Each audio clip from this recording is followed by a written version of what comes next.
Salve a tutti carissimi. Oggi volevo parlarvi di un argomento che credo stia a cuore di tutti noi credenti e che in realtà dovrebbe stare a cuore soprattutto ai non credenti. L'argomento è quello dei 10 segreti di Meggiugori. Quali sono i più terribili tra questi 10 segreti? Si può fare qualcosa per attenuarli o per evitarli?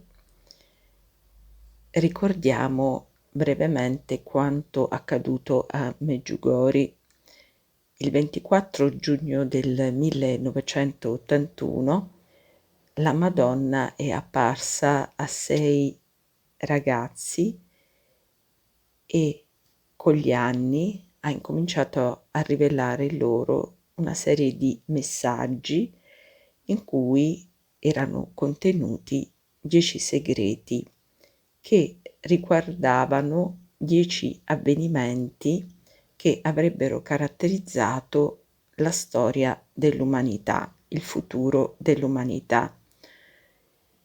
A ciascun veggente sono stati rivelati 10 segreti. Non sappiamo se a tutti i veggenti siano stati rivelati gli stessi 10 segreti. Possiamo supporre che siano gli stessi e che quindi in realtà i segreti siano 10 e non 60, cioè che a ogni veggente siano stati rivelati 10 segreti diversi, ma si può presupporre, ipotizzare, al di là di ogni ragionevole dubbio, che tutti i veggenti abbiano ricevuto gli stessi 10 segreti, anche se i veggenti tra loro non parlano mai di segreti. Anche bisogna precisare che alcuni veggenti non hanno ancora ricevuto tutti il 10° segreto e si ipotizza che quando tutti i veggenti riceveranno tutti i 10 segreti arriverà il momento del loro in cui questi segreti si avvereranno. Tra tutti i 6 veggenti, soltanto a Miriana è stato dato il compito di rivelarli all'umanità 3 giorni prima che accadano, attraverso un sacerdote da lei scelto. Miriana ha scelto padre Peter. Se in questi 3 giorni che precedono l'avverarsi dei segreti l'umanità non avrà pregato né digiunato e non si sarà convertita, i segreti si verificheranno nel luogo e nelle modalità indicate da Miriana, che pare li abbia trascritti su una pergamena con un inchiostro invisibile. La Madonna però ha più volte ribadito che chi prega e digiuna e sente lei come madre e Dio come padre non deve avere paura di niente. I segreti riguarderanno tutto il mondo. Il 3° segreto consisterà in un segno sulla collina delle apparizioni e sarà un dono per tutti, che rivelerà inequivocabilmente la presenza di Maria a Meggiugori. Sarà un segno bellissimo, non realizzabile da mani umane, e sarà un segno che rimarrà e di cui sarà evidente la provenienza divina. Tra tutti i 10 segreti, il più terribile è il 7°, tant'è vero che Miriana e gli altri veggenti hanno pregato e digiunato tantissimo affinché di quel segreto potesse essere attenuata almeno una parte. Alla fine hanno ottenuto che una parte venisse modificata, ma la Madonna ha detto loro che il 7° segreto non può più essere cambiato, attenuato, modificato, perché è volontà del Signore che si realizzi, come pure gli altri 9 segreti. Anche se si suppone che 7 segreti su 10 saranno drammatici per l'umanità, e il numero 7 richiama le 7 coppe, dorate dell'ira di Dio, di cui, si parla nell'Apocalisse, che verranno versate sulla terra negli ultimi tempi, i veggenti appaiono sereni perché sanno che tali segreti sono il preludio, seppur doloroso, ad un mondo pieno di luce e di pace. I segreti non hanno lo scopo di impaurire, ma di salvare l'umanità. La Madonna, esortandoci alla preghiera, al digiuno e alla conversione, ci sta indicando una via d'uscita dal labirinto infernale in cui si trova a vagare l'umanità disperata a causa dei suoi peccati. Se alla grande purificazione dell'umanità seguirà un periodo di gioia e di pace, vuol dire che ciò che accadrà non distruggerà il mondo, ma semplicemente lo monderà, lo purificherà dai suoi peccati, rendendolo degno di accogliere il regno di Dio. Tutto quello che accadrà non ci dovrà spaventare, perché accadrà per il nostro bene. Il fatto che Dio permetta di conoscere i segreti 3 giorni prima che si verifichino, per dare la possibilità di evitarli o di attenuarli attraverso il digiuno e la penitenza, è segno della sua grande misericordia verso l'umanità. La realizzazione dei segreti sarà la prova evidente della veridicità delle apparizioni di Meggiugori. Anche se 7 segreti saranno drammatici per l'umanità, essi inaugureranno un nuovo mondo in cui finalmente regnerà la pace. Si presti attenzione al numero dei segreti. Essi sono 10 e 10 è un numero biblico che fa pensare immediatamente alle 10 piaghe di Egitto, con la differenza però che i 10 segreti di Meggiugori non sono tutti dei castighi per l'umanità.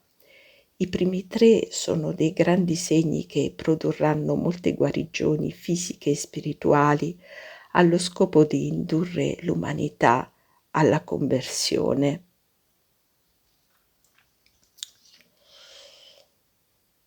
I segreti 7, 8, 9 e 10 riguardano avvenimenti di estrema gravità per l'umanità. Il nono segreto è stato definito orribile, mentre l'ottavo segreto pare sia molto, molto triste. Quando i veggenti ricevettero tali segreti, sui loro volti segnati dalle lacrime si lessero dolore e spavento. Uno dei veggenti disse che se la Madonna, dopo aver rivelato il nono segreto, avesse anche mostrato con delle visioni questo segreto ai veggenti, il cuore dei veggenti sicuramente non avrebbe retto dinanzi ad una scena così terribile ed avrebbe sicuramente ceduto. Uno dei veggenti a cui la Vergine Maria mostrò gli effetti visibili di uno dei segreti smise di respirare per ben 10 secondi. La Madonna, nel rivelare i 10 segreti, apparve molto, molto triste. Miriana rivelò che il peggiore di tutti i segreti è l'8. La Madonna disse che questo segreto avrebbe potuto essere attenuato solo se tutti avessero pregato. Miriana cercò allora di coinvolgere nella preghiera moltissime persone, per cui poco tempo dopo la Madonna annunciò che la preghiera collettiva aveva ottenuto l'attenuazione dell'8° segreto. Il 9° segreto però si rivelò peggio dell'8°. Tra tutti i segreti il più grave è sicuramente il 10° e purtroppo non si può fare nulla per mitigarlo, a differenza degli altri che possono essere ridotti col digiuno e la preghiera ed un generale cammino di conversione. In più di un'occasione la Madonna ha detto che con la preghiera e il digiuno si possono allontanare le guerre e sospendere le leggi naturali. Tutto dipende dalla conversione nostra e degli altri. La conversione presuppone la preghiera, il digiuno e la penitenza, cioè la rinuncia a tutto ciò che allontana da Dio. Nel messaggio del 25 aprile del 1983 la Madonna disse: «Convertitevi, perché voi non potete immaginare ciò che accadrà, né ciò che Dio Padre manderà sul mondo. Io presento i vostri digiuni e le vostre preghiere al mio divin Figlio, per ottenere che Lui mitighi la sua giustizia nei confronti dell'umanità peccatrice. Questo è un tempo di grazia, di cui dovete approfittare per convertirvi, perché la conversione, figlioli, richiede una vita e quando i segreti saranno svelati sarà troppo tardi. Pensate, figli, alla bontà di Dio che mi permette di essere qui con voi e di chiarirvi, almeno in parte, i segreti. Sono tante le grazie che vi offre. Per ripagarlo della sua bontà, rinunciate anche voi a qualcosa per Lui. In più di un'occasione i veggenti hanno visto la Madonna piangere durante le apparizioni per la grande trascuratezza dell'umanità nel compiere i suoi doveri verso Dio, disonorato ed offeso come mai prima d'ora. Per questo motivo il nostro tempo è stato scelto da Dio come il tempo dei segreti. In un altro messaggio la Madonna ha detto: «Figli cari, preparatevi spiritualmente per non farvi prendere dal panico. Riconciliatevi nella vostra anima e con Dio. Siate pronti al peggio, come se doveste morire domani. Dio accoglierà tutti coloro che si convertiranno ed infonderà la pace nelle loro anime». Dal dramma degli ultimi segreti nascerà un mondo migliore, dove si assisterà al trionfo del cuore immacolato di Maria, che inaugurerà un'era di pace.